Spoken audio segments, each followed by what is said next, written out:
तो दोस्तों एक बार फिर से आपका स्वागत है देश और दुनिया की ताज़ा अपडेट में। तो आइए बात करते हैं आज दिन भर और शाम तक की तमाम बड़ी खबरों के बारे में। आपको बताएंगे सभी खबरें एक एक करके एकदम विस्तार से। लेकिन उससे पहले आप किस राज्य शहर से न्यूज को देख रहे हैं हमें कमेंट बॉक्स में जरूर बताएं। साथ ही सभी बड़ी खबरों से अपडेट रहने के लिए वीडियो को लाइक करें और चैनल को भी सब्सक्राइब कर दें। नंदीग्राम में शुभेंदु ने ममता को दी थी मात। सहकारी चुनाव में बीजेपी हुई साफ, सभी सीटें जीती टीएमसी। पूरी जानकारी आपको विस्तार से देंगे, वीडियो को अंत तक जरूर देखें। बता दें कि पश्चिम बंगाल विधानसभा चुनाव नंदीग्राम में ममता बनर्जी को बीजेपी नेता शुभेंदु अधिकारी ने मात दी थी। लेकिन बेतुरिया सहकारी समिति के चुनाव में शुक्रवार को बीजेपी और लेफ्ट को सभी 12 सीटों पर हार का सामना करना पड़ा। सभी सीटें तृणमूल समर्थित उम्मीदवार के खाते में गई। मतदान के दिन सुबह से ही नंदीग्राम में बीजेपी और टीएमसी समर्थकों की भी झड़प की घटना भी घटी थी। इसमें दोनों पक्षों के कम से कम 10 लोग घायल भी हुए थे। लेकिन शाम को मतगणना के बाद टीएमसी सभी सीटों पर जीत हासिल की। नंदीग्राम में विधानसभा चुनाव में बीजेपी की जीत हासिल हुई थी। सहकारी समिति के चुनाव में बीजेपी और लेफ्ट को करारी हार का सामना करना पड़ा। इसमें भाजपा को झटका लगा है। नंदीग्राम में शुक्रवार को सुबह से ही तनाव था। बार बार मारपीट की घटना भी सामने आ रही थी। लेकिन आपको बता दें कि नंदीग्राम को बीजेपी नेता परले पाल ने कहा है कि पुलिस प्रशासन का इस्तेमाल कर तृणमूल ने चुनाव जीता है। इस राज्य में इस निष्पक्ष वोट कभी संभव नहीं है। पुलिस को गुलाम बना दिया गया। यहाँ के वोटर को अभिव्यक्ति की आजादी छीन ली गई। लेकिन आपको बता दें कि ऐसा कुछ नहीं हुआ, क्योंकि अब जनता जान चुकी है कि भ्रष्टाचार कौन कर रहा है। शुभेंदु के पैरों से जमीन खिसक रही है। इसका सबसे बड़ा सबूत है वाम राम साथ ही कुछ नहीं कर सकते। इस राज्य की जनता ममता बनर्जी और टीएमसी को पसंद कर दी और उनकी पहली पसंद हमारी पार्टी ही है। केंद्र सरकार राष्ट्रीय खाद्य सुरक्षा अधिनियम के तहत कवर किए गए लोगों को प्रधानमंत्री गरीब कल्याण योजना का मुफ्त राशन अब अगले साल दिसंबर तक देगी। ये योजना इस महीने खत्म होने वाली थी। इसको 2020 में कोरोना संक्रमण और लॉकडाउन के बाद 3 महीने के लिए लागू किया गया था।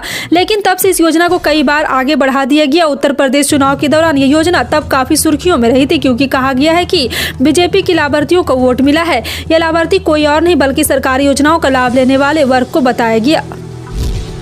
उत्तर प्रदेश के मुख्यमंत्री योगी आदित्यनाथ राष्ट्रीय राजधानी दिल्ली के दौरे पर हैं। यूपी के सीएम योगी आदित्यनाथ अपने दिल्ली दौरे के दौरान शनिवार को प्रधानमंत्री आवास पहुंचे और प्रधानमंत्री नरेंद्र मोदी से मुलाकात की। पीएम मोदी से मुलाकात के बाद सीएम योगी आदित्यनाथ ने ट्वीट पर इसे शिष्टाचार मुलाकात बताया है। आपको बता दें कि सीएम योगी ने पीएम मोदी से मुलाकात के बाद एक तस्वीर भी ट्वीट की है। सीएम योगी ने पीएम मोदी के साथ मुलाकात की तस्वीर ट्वीट करते हुए कहा कि प्रधानमंत्री नरेंद्र मोदी से आज नई दिल्ली में शिष्टाचार भेंट कर उनका मार्गदर्शन प्राप्त किया। पीएम मोदी और यूपी के सीएम योगी आदित्यनाथ की मुलाकात के दौरान एक विषय पर भी बात हुई है, जिसको लेकर अभी कोई जानकारी सामने नहीं आई।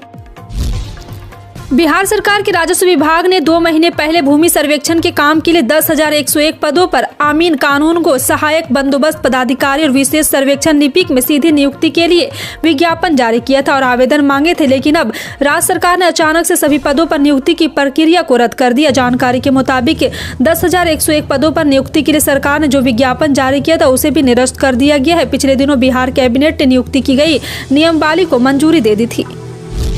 उत्तर प्रदेश में सर्दी बढ़ने के साथ ही कोहरे का प्रकोप भी जीरो है। आपको बता दें कि एक बार फिर से भारतीय रेलवे पर भी मौसम का असर दिखाई दे रहा है।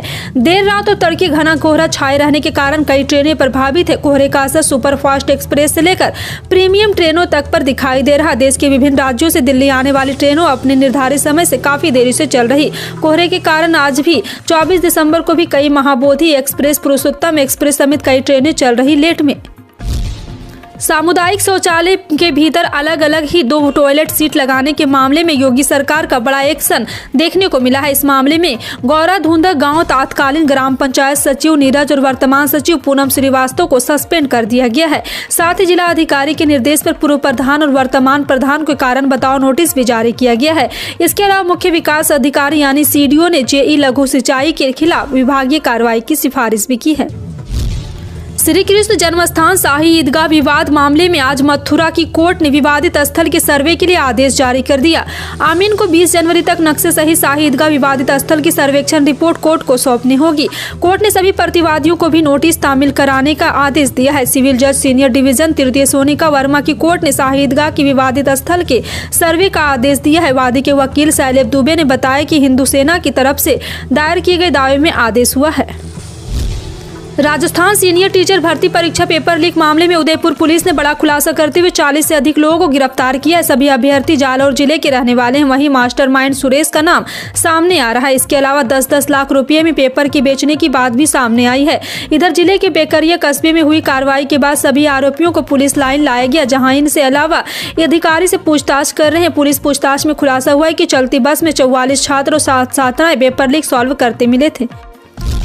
दिल्ली में आम आदमी पार्टी ने आरोप लगाया कि मेयर पद का चुनाव न लड़ने का ऐलान कर बीजेपी चोर दरवाजे से चुनाव लड़ रही है। आम आदमी पार्टी के राज्यसभा सांसद राघव चड्ढा ने दावा किया कि बीजेपी निर्दलीय उम्मीदवार को समर्थन देगी। राघव चड्ढा ने प्रेस कॉन्फ्रेंस कर कहा है कि बीजेपी ने घोषणा की थी कि वो मेयर का चुनाव नहीं लड़ेगी, अपना प्रत्याशी खड़ा नहीं करेंगे, लेकिन अब खबर आ रही कि बीजेपी एक निर्दलीय उम्मीदवार खड़ा करने जा रहे हैं और उसे बीजेपी को पार्षद समर्थन देंगे।